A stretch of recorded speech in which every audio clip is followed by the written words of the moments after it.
Assalamualaikum warahmatullahi wabarakatuh. Alhamdulillahi rabbil alamin. Wassalatu wassalamu ala nabi sadiqil amin wa ala alihi tayyibin wa azwaji tahirati ummahatil mu'minin wattabi'ina lahum bi ihsan ila yaumiddin. أما بعد فأوصي نفسي وإياكم أيها المسلمون بتقوى الله عز وجل فإنه قد فاز المتقون يا أيها الذين آمنوا اتقوا الله حق تقاته ولا تموتن إلا وأنتم مسلمون. Kaum ibu dan kaum bapak, al-hadirin wal hadirat awal musyahidin wal musyahidat yang hadir di Masjid Raya Muhammadiyah Bangkinang ataupun yang menyaksikan melalui media dimanapun berada. Alhamdulillah, dengan izinnya serta dengan taufik, nikmat dan karunia-Nya kita bisa hadir di salah satu tempat yang sangat dicintai Allah dan tempat atau majlis yang juga mudah-mudahan dibanggakan olehnya. Oleh itu, karena ini nikmat yang besar, maka kita hendaknya bersyukur kepada Allah Subhanahu wa taala. Mudah-mudahan nikmat ini melahirkan nikmat-nikmat yang baru yang membuat kita senantiasa bersyukur kepada Allah Tabaraka wa Ta'ala. Ma'asyiral muslimin, ma'asyiral muslimat yang dirahmati Allah Subhanahu wa Ta'ala, salawat dan salam mudah-mudahan juga tidak pernah lupa, khususnya di majelis-majelis ilmu seperti ini, kita ucapkan dan doakan untuk baginda Nabi sallallahu alaihi wasallam. Jasanya kepada kita tidak terhitung, kebaikannya kepada kita tak terhingga. Mudah-mudahan salawat dan salam ini berbuah manis berupa syafaat di hari kiamat nanti. Amin ya rabbal alamin. Kaum ibu dan kaum bapak yang dirahmati Allah Subhanahu wa taala, kita lanjutkan bersama Imam Al-Khatib Al-Baghdadi melalui kitabnya Iqtida'ul Ilmi Al-Amal. InsyaAllah tinggal tak lama lagi, mudah-mudahan bisa kita selesaikan cepat insyaAllah ta'ala. Selesai dari bab Zammit Tafaqquh li ghairil ibadah, tercelanya bertafaqquh, yaitu menuntut ilmu, memahami agama, tapi bukan tujuan untuk beribadah. Maka beliau ikutkan dengan bab karahiyati talabil hadis lil mufakharah wa aqdil majalis wa ittikhadil atba' wal ashab biriwayatihi. Bab dicelanya atau bab tidak disukainya atau makruh menuntut hadis, mencari hadis lil mufakharah, dengan tujuan untuk membanggakan diri,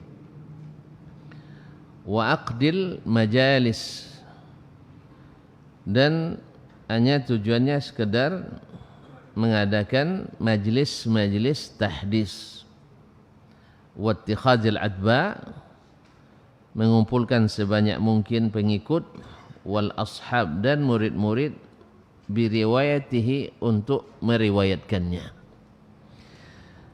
Ya, tidak jauh dari judul kitab, yaitu hanya sekedar untuk memperkaya khazanah ilmiah saja, atau untuk supaya disebut bahwa kita memiliki riwayat-riwayat yang banyak Karena ada tren di kalangan para penuntut hadis, yaitu dengan mengumpulkan sanad sebanyak-banyaknya. Jadi kalau ada tren sanad hari ini, dari dulu memang ada tren seperti itu, yaitu mereka mencari sanad-sanad yang ali, kadang-kadang menempuh perjalanan yang jauh. Ya, tuan-tuan tahu sendirilah, jarak tempuh, waktu tempuh pada masa itu sangat lama. Misalnya dari Madinah ke Mesir memakan waktu sebulan. Dari Madinah ke Syam memakan waktu sebulan. Belum lagi ke negeri-negeri yang setelahnya. Di saat negeri Islam semakin luas dan semakin terbuka dan berkembang, maka banyak ulama. Maka ada tren mereka, yaitu mencari asyuyukh al-kibar, syekh-syekh yang punya sanad yang tinggi. Sanad tinggi artinya jarak antara rawi dengan Nabi semakin sedikit, dan pada umumnya ini diisi oleh para perawi. Satu memang mu'ammarin, umurnya rata-rata panjang. Misalnya kalau Imam Al-Bukhari rahimahullah, misalnya sanad umumnya pada masa Imam Bukhari, dan beliau wafat 256 Hijriah, itu sanadnya rata-rata 5 sampai 7 antara beliau dengan Nabi SAW. Ada sedikit yang 3, sedikit. Jadi ada ulama hidup di abad ke-6, Imam Bukhari abad ke berapa tadi? Ketiga. Ya, 256 wafatnya, lahir 193. Beliau rahimahullah ta'ala, antara jarak dengan Nabi SAW sekitar 6-7 orang. Nah, ada ulama hadis yang hidup di abad ke-6 seperti Abu Tahir As-Silafi, wafat 576 Hijriah. Beliau bisa melawarkan hadis sampai ke Nabi dengan 6 atau 7 juga jaraknya. Ya, seolah-olah dia memotong 300 tahun gitu. Sama dengan Imam Al-Bukhari dari sisi jumlah perantara antara beliau dengan Nabi sallallahu alaihi wasallam, dan itu sangat mungkin dan terbukti oleh rawi-rawi yang panjang umurnya. Ya, di atas 80. Beliau sendiri umurnya ketika wafat 103. Lalu diriwayatkan misalnya dari syekhnya Ahmad bin Muhammad Al-Atiqi Al-Baghdadi yang wafat juga umurnya hampir 100 tahun. Kemudian Al-Atiqi misalnya dari Al-Mubarak bin Abdul Jabbar At-Tuyuri, dia umurnya 85 tahun. Kemudian dari gurunya Abu Muhammad Al-Hasan ibn Ahmad ibn Muhammad Al-Atiqi juga di atas 80 tahun. Kemudian dari Al-Baghawi juga di atas 100 tahun umurnya. Dan Al-Baghawi misalnya meriwayatkan dari jalan Ibn Qani atau selainnya yang juga umurnya rata-rata di atas 80 tahun. Sehingga dengan demikian sanadnya menjadi singkat. Apalagi seperti As-Silafi sendiri, dia memulai menuntut hadis di saat masih berumur sangat muda. 8 tahun dia sudah menuntut ilmu hadis. Karena umur 6 tahun dia sudah hafiz Al-Quranul Karim. Jadi umur 8 dia dah selesai belajar hadis dari seluruh syekh.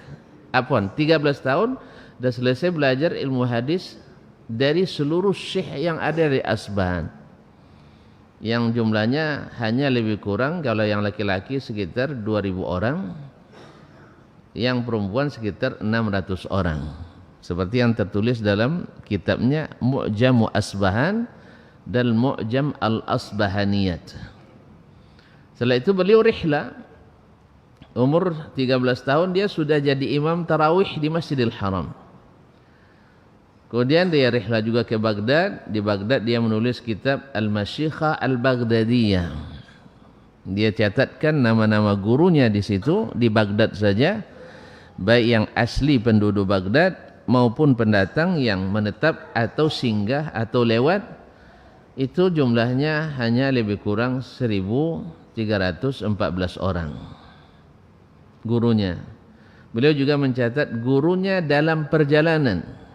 Jadi ibaratnya kalau dia ke sini ke Sumatera Barat, ia mampir di misalnya Payakumbuh, situ belajar pula dia berguru. Sampai Payakumbuh apa lagi? Bukit Tinggi. Belajar pula di situ, Padang Panjang, terus sampai ke Padang, terus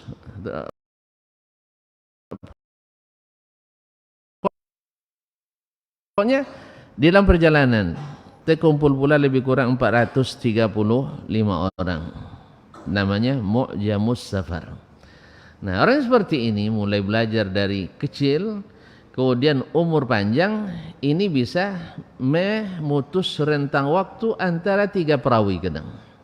3 perawi. Nah, yang seperti ini dikejar oleh para penuntut ilmu hadis. Dikejar ini yang seperti ini.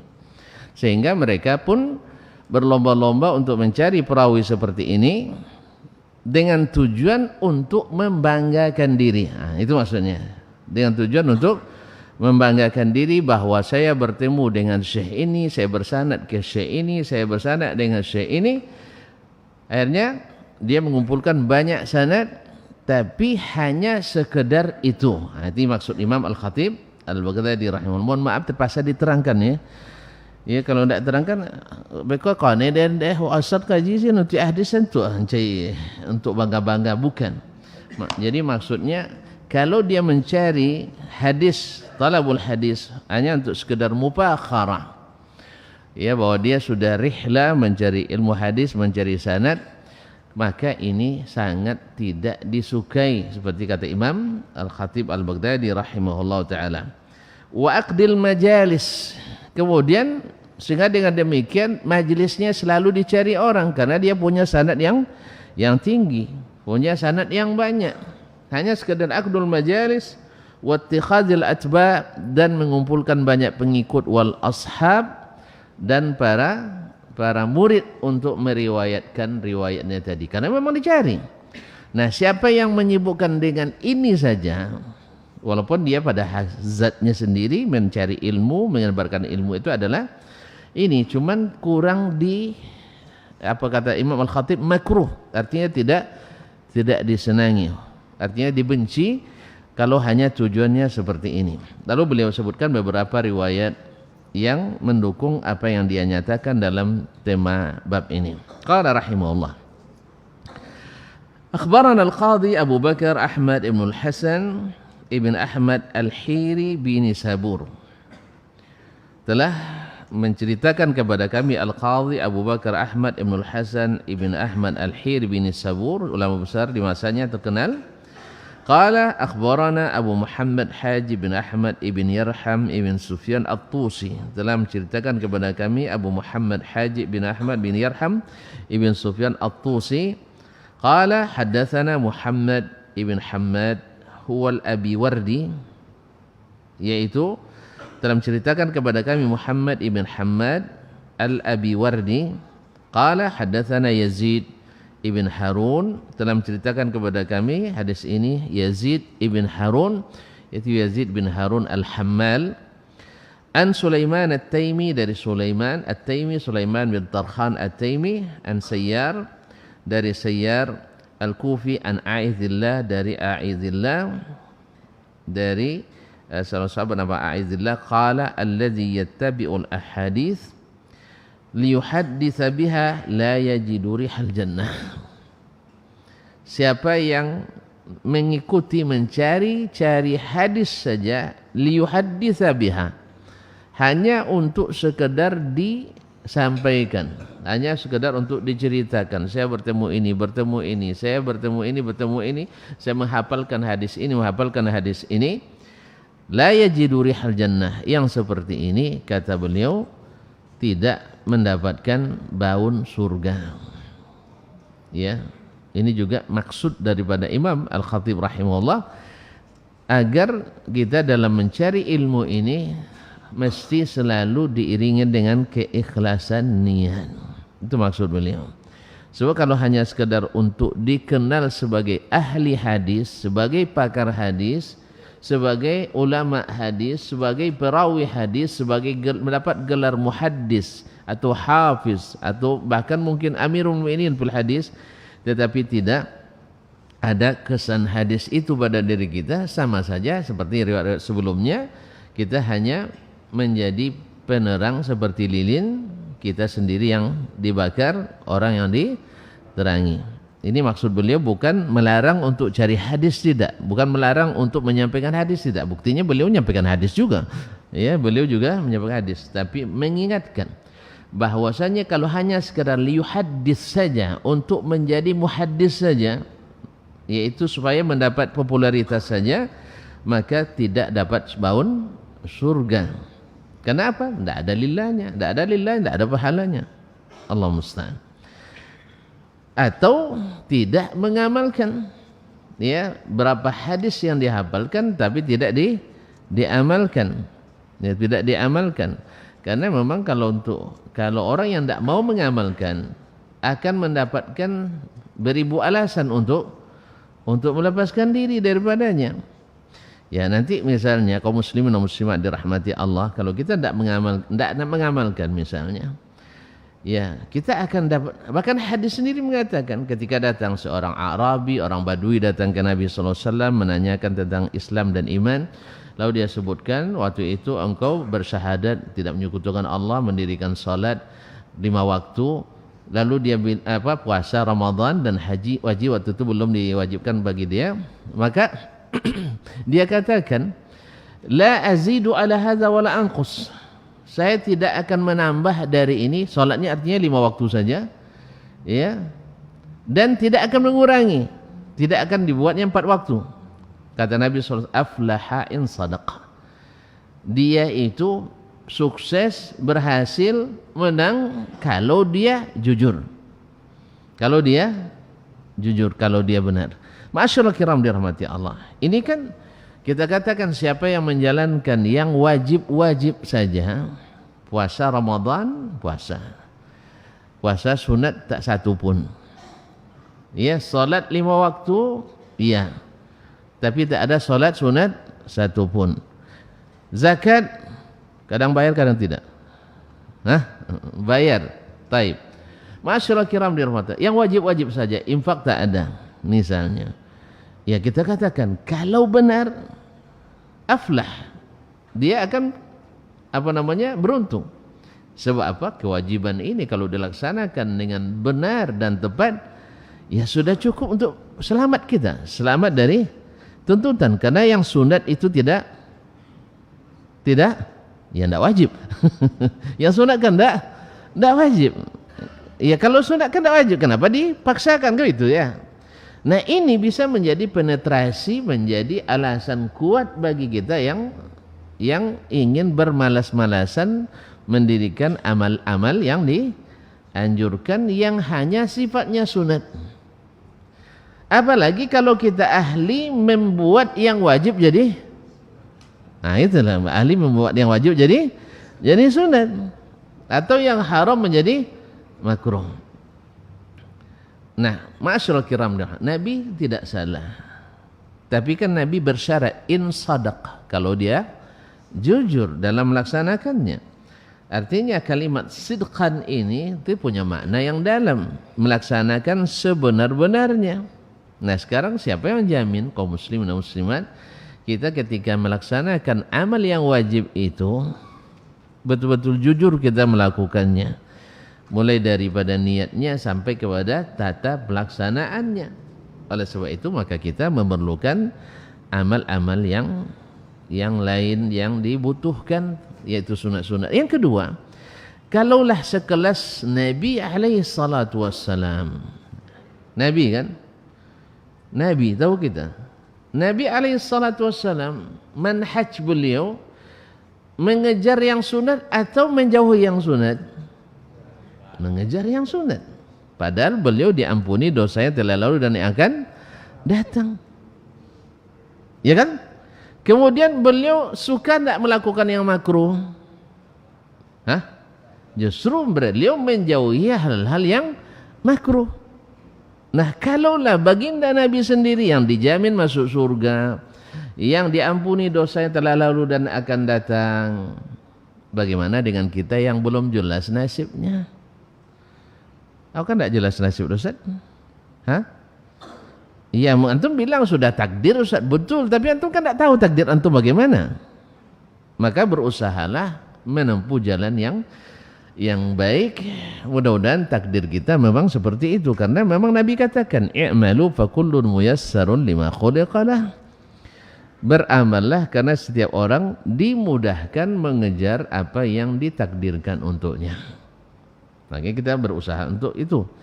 Maka kalau kita ikutkan apa yang dikatakan Nabi ke orang yang baru masuk Islam tadi, ya, lalu kita lupa dengan apa yang dilakukan oleh orang yang lebih dulu masuk Islam seperti Abu Bakar, Umar, Uthman, Ali dan seterusnya, maka kita akan menjadikan itu sebagai alat untuk mengatakan kenapa dipaksa-paksakan yang sunat, kenapa yang diharam-haramkan yang makruh, tidak. Sebab manhaj orang-orang yang punya himmah yang tinggi, yang punya keinginan yang tinggi, mereka tidak cukup dengan apa yang dikatakan A'rabi tadi. Namanya saja A'rabi, Arab Badui. Memang antum tidak beragama seperti Arab Badui? Hah? Memang tidak beragama seperti orang Badui atau seperti sahabat-sahabat yang dekat Nabi? Sahabat dekat Nabi alaihi salatu wassalam wa ala alihi wa sahbihi ajma'in. Jadi Nabi sampaikan ini ke orang yang baru masuk Islam. Awak baru masuk Islam juga? Kita baru masuk Islam juga? Hah? Enggak kan? Nah, oleh sebab itu jangan mirip-mirip orang yang baru masuk Islam. Kalau orang yang baru masuk Islam, betul, antum tidak bisa keras-keras, artinya bukan antum tidak bisa hujani pula dengan berbagai syariat yang dia sendiri belum tahu gitu. Seperti yang pernah terjadi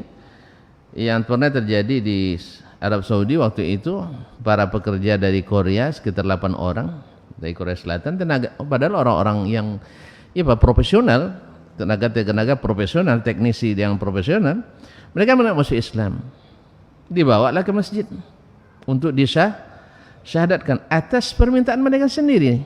Mereka sendiri yang ingin masuk Islam. Kenapa? Tertarik menengok orang sholat, terenyuh hatinya mendengar orang baca Quran, ya, bukan karena banyak berdebat, enggak. Jadi kaum muslimin dan muslimat dirahmati Allah, cuman sayang di situ ada seorang anak muda yang semangat beragamanya tinggi, ilmunya kurang. Melihat orang-orang sipit begitu masuk masjid, tentu saja dengan pakaian yang ya antum tahulah pakaian orang Korea kayak apa pakaiannya, pakai jubah. Hah? Nah, pakai pakaian seperti orang biasa. Orang kita aja orang biasa juga biasa pakai pakaian yang kalau dilihat dianggap tidak sholat kan, seperti yang sebenarnya ceritakan. Kalau nengok mentu tidak sholat dosanya, tapi tengok HP ringtone-nya azan sen.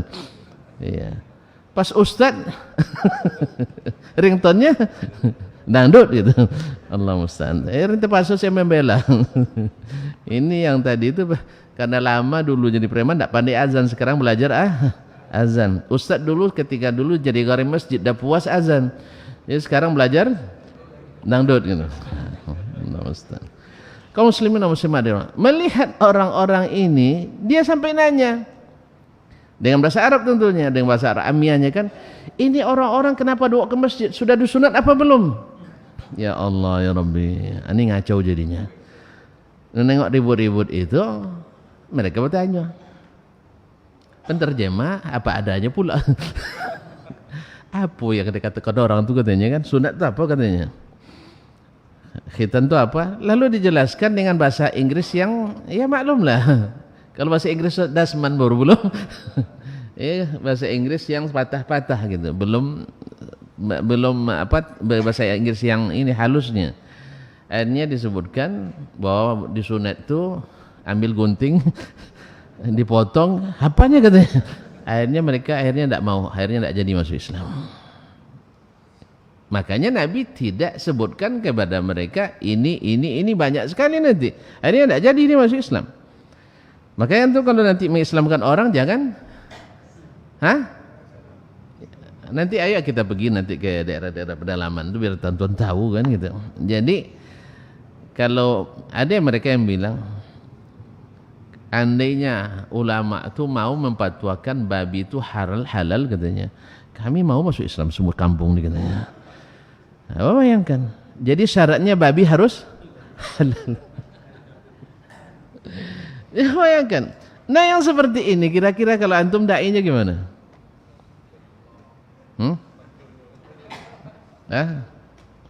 Kalau gitu tidak usah masuk Islam. Bilang aja masuk aja Islam dulu gitu ya. Soal babi itu urusan nanti. Jangan diurus babi dulu. Itu urusan nanti. Sebab apa? Kalau antum kan tahu sendiri bahwasanya andainya dia tidak masuk Islam, tak terdaftar jadi ahli surga kayak gitu ya. Tapi kalau dia bersyahadat dan istilahnya dengan sukarela, ridha dia menerima dan dengan jujur dan ikhlas dia menerima, lalu dia bersyahadat walaupun masih beternak babi, tapi tidak nyuruh saya, jangan salah paham nih. Ini yang baru masuk Islam ya. Yang dah lama-lama jangan buka ternak babi pula habis ini, jangan. Ini bagi yang baru misalnya ada terbiasa. Nah, maka biarin aja dulu. Mungkin dulu masih ingat kisah yang diceritakan langsung oleh yang bersangkutan ke kami ketika pelatihan dai di Madinah oleh Syekh Muhammad bin Abdul Karim Al-Khudair. Dia pergi ke Afrika, berdakwah di Afrika waktu itu. Nah, dengan izin Allah dan kemudian usaha kawan yang juga tamat Universitas Islam Madinah waktu itu, ada kepala suku yang sekaligus pejabat daerah, bupatinya, setingkat bupati di sini. Jadi sekaligus dia kepala suku dan bupati. Kalau di sana kepala suku itu lebih berkuasa dari bupati. Ini dua-duanya sudah pegang, kepala suku dan bupatinya. Makanya kayak awak tuh jadi bupati nak jadi kepala suku kita itu roh. Cuman suku sih kau banyak tu masalah. Iya, suku kan kau kan banyak tu masalah kan. Jadi kaum muslimin dan muslimat dirahmati Allah, di bawah apa orang kabilahnya saja itu kata Syekh tidak kurang dari 30.000 orang suku yang dia pimpin itu. Kalau itulah lulus ke Dewan 35.000 lah lulus cuy. Kelapuran sebulan jadi kepala suku je. Kaum muslimin dan muslimat dirahmati Allah. Asal Islam. Ketika hari karena dia pejabat, maka diberikanlah seremonial yang menghormati beliau, penghormatan itu, maka diundanglah konsul, diundang dari konsul Arab Saudi, diundang beberapa ustadz, diantaranya ustadz ini. Jadi melihat orang seramai itu, dia mulai ragu. Kalau saya masuk Islam, orang ini masih bisa saya atur atau tidak, kan itu ya. Macam Heraklius dulu, dia sudah yakin Nabi Muhammad seorang Rasul karena tersebut dalam Alkitab. Dan dia juga seorang ulama ahli kitabnya. Dia bukan orang sembarang, dia juga ulamanya ahli kitab. Dia sudah yakin ini Nabi Muhammad SAW yang dikabarkan dalam Taurat dan Injil. Subhanallah. Tapi melihat orang-orangnya tidak mau ikut, akhirnya dia mengurungkan niat untuk ikut agama Islam. Nah, orang ini juga melihat ramainya orang berkumpul, akhirnya goyah dia. Akhirnya masuk ke dalam ruangannya, ke rumahnya, dan lama tak keluar. Kata Syekh, hampir 2 jam kami nunggu dah tak keluar-keluar. Ada apa ini? Waktu sudah masuk, maksudnya waktu acara sudah lama masuk, dia tak keluar-keluar. Akhirnya ditanya ke keponakannya, ada apa dengan pamanmu? Dia masuk cari ke dalam, dia bilang, kayaknya saya tidak jadi mengucapkan syahadat hari ini. Artinya tidak jadi masuk Islam. Pikir-pikir dulu, kalau lah pikir, kalau tidak jadi besar tu. Atau kalau pikir-pikir dulu, jadi. Akhirnya sampai ke Syekh, bisikan ke Syekh, katanya tidak jadi kayaknya Syekh hari ini. Dia nak pikir-pikir dulu katanya. Lalu apa kata Syekh? Antum sampaikan ke pamanmu itu sekarang, kalau dia jadi masuk Islam, saya tanggung ongkosnya naik haji ke Mekah dengan keluarganya. Ini perlu jauh Ustaz kayu contoh Ustaz. Atau bakawan juang kayu. Nah, kalau ada tuan macam itu so ada nomor. Kipikiu nak jadi lah. Kaum muslimin dan muslimat dirahmati Allah. Dia tanggung ke Mekah. Yang kedua saya pertemukan dengan gubernur Mekah. Yang ketiga ambo lupa. Tak saya lupa lah. Ambo lupa tak apa yang ketiga. Jadi kaum muslimin dan muslimat dirahmati Allah, sampai ke pamannya masuk ke dalam, mendengar kata Makkah, pergi ke Makkah, subhanallah, kembali semangat dia masuk Islam. Mungkin ini doa Nabi Ibrahim alaihissalam, waj'al af'idatan minan nasi tahwi ilaihim, ya Allah jadikan hati-hati manusia itu cenderung kepada mereka, yakni Makkah. Awak pun nak ngomong Makkah, mau ngomong kudu kan? Ya, indah lah. Kalah lah tengok dia orang. Subhanallah. Nak ngomong Makkah, subhanallah. Luar biasa rasanya kita rindu kepadanya. Semoga Allah mudahkan, amin. Mendengar itu, akhirnya dia bersemangat dan keluar menemui orang-orang yang hadirin, dan akhirnya beliau bersyahadat. Singkat cerita, selesai dia bersyahadat dan diikuti dengan ya semacam perayaan lah, dimeriahkan. Itu makan-makan dan sebagainya. Lalu tidak lama keluar tim penari. Ini tim tari. Ada tari persembahan, tata tari saman dan sebagainya kan. Tari Afrika lah. Tuan-tuan tahu sendiri Afrika tu ahli menari. Karena kerja tidak banyak jadi pandai menari. Ya, menurut ahli ilmu sosial, orang yang miskin-miskin itu kreatif bikin hiburan. Enggak Jaya? Cece yang paling jago nari di dunia. Oh mana? Afrika. Apa boleh? India. Apa boleh? Masuk Indonesia gitu dah aturan dah. Nah, iya. Jadi memang kreatif.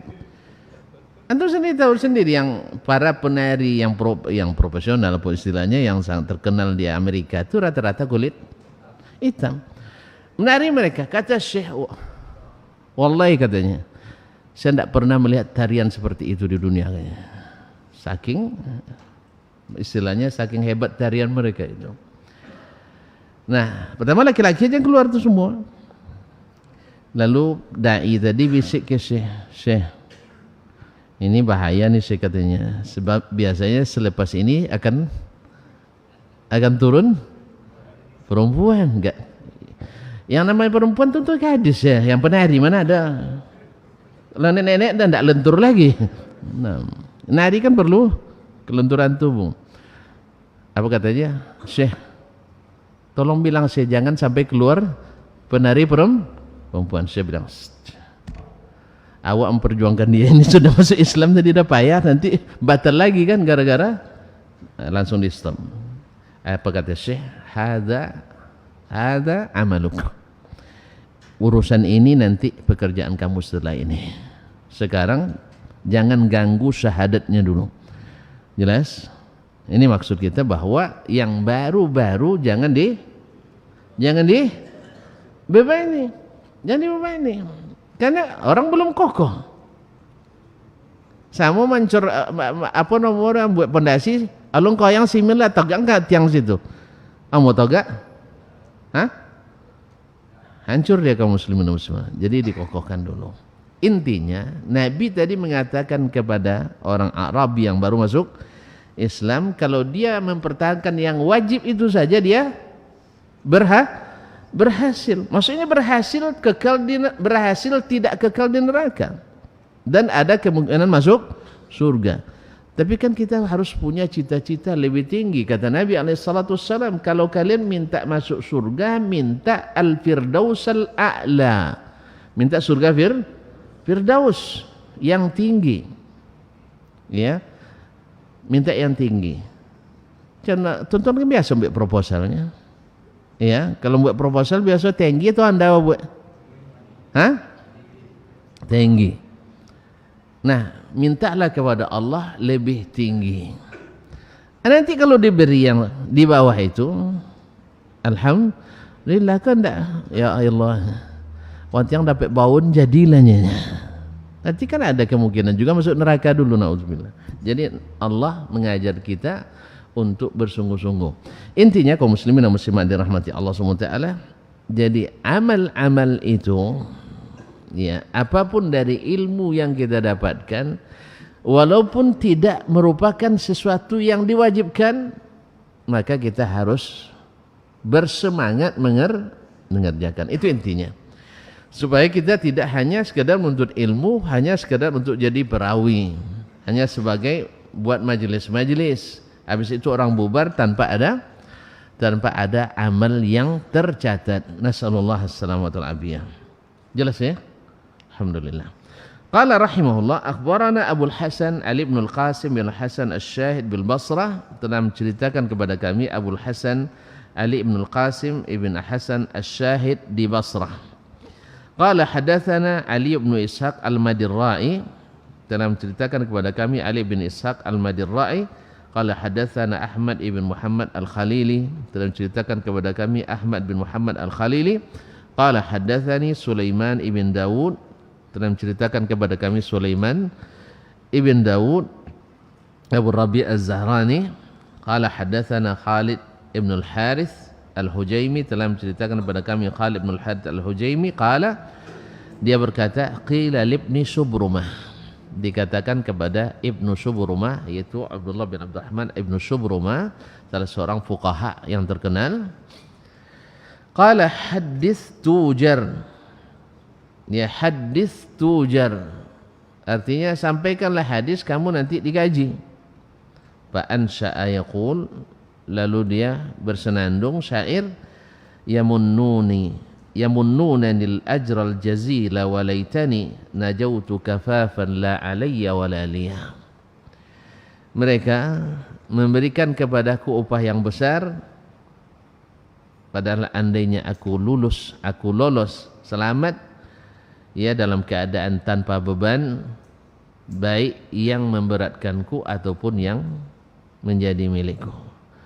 Artinya andainya saya bisa dalam menyampaikan ilmu ini, kata beliau, tanpa mengambil sedikit pun kepentingan duniawi di dalamnya.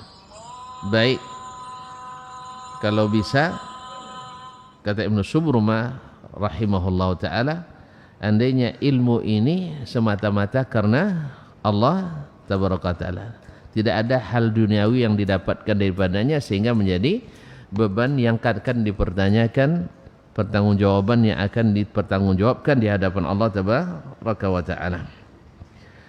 Qala akhbarana al-Qadhi Abu al-Ala al-Wasiti, telah menceritakan kepada kami al-Qadhi Abu al-Ala al-Wasiti. Qala anba'ana Muhammad ibn Ahmad ibn Muhammad al-Mu'id qira'atan, telah menyampaikan kepada kami Muhammad ibn Ahmad ibn Muhammad al-Mu'id qira'atan, dia yang baca sendiri, qira'atan dibacakan kepadanya. Qala haddatsana Muhammad ibn Samt, telah menceritakan kepada kami Muhammad ibn Samt. Qala haddatsana Abu Nasr Raja' ibn Sahal, telah menceritakan kepada kami Abu Nasr Raja' ibn Sahal. Qala haddatsana Abu Mushir Abdul A'la bin Mushir, telah menceritakan kepada kami Abu Mushir Abdul A'la bin Mushir. Qala